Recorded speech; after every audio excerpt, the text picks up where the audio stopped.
కూడా చేపల చెరువు దగ్గరికి వెళ్తానికి రోడ్డు అండి. ఈ పక్కన అన్నీ కూడా చెరువులే ఉన్నాయి. మోటార్ సౌండ్ వినపడుతుంది కదా.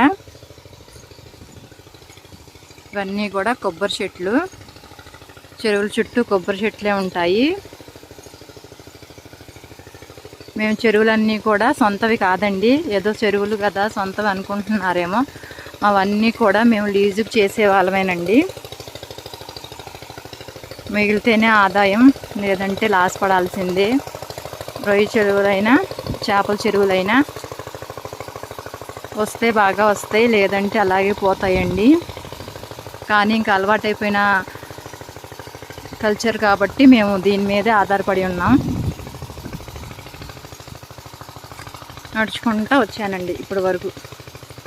చేపల చెరువు దగ్గర నుంచి ఇప్పుడు రొయ్యల చెరువు దగ్గరికి వెళ్తున్నాను.